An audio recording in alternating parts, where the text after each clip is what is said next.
Hello viewers, আসসালামু আলাইকুম। Welcome to my channel Apsara and Antara's cooking. আজকে আমি আমসত্ত্ব বানিয়ে দেখাবো আপনাদের।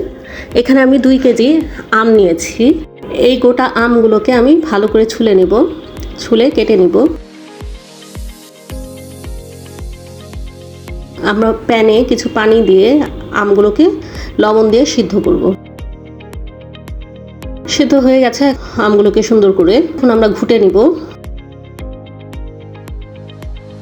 একদম মিশিয়ে ফেলবো। তারপর আমরা একটা ছাঁকনি দিয়ে ছেঁকে নেব। ভালো করে ছেঁকে নিতে হবে যাতে কোনো আঁশ না থাকে। এই তো আমার ছাঁকা শেষ। এরপর প্যানে আমি কিছু শুকনো মরিচ ভেজে নেব। তেলে নেওয়ার পর আমি চিনি দিয়ে দেবো। আমি 3 কাপ পরিমাণ, অল্প অল্প করে দিব। শুকনো মরিচের গুঁড়া দিয়ে দিলাম, দিয়ে ভালো করে নেড়ে চেড়ে নিব।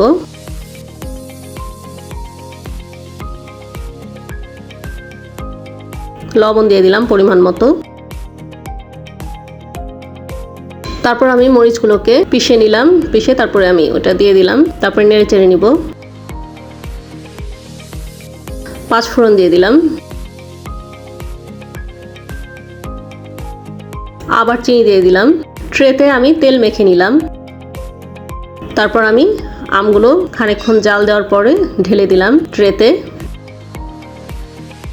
তৈরি হয়ে গেল আমার মজাদার আমসত্ত্ব। আপনারাও বাসায় ট্রাই করবেন, আশা করি ভালো লাগবে।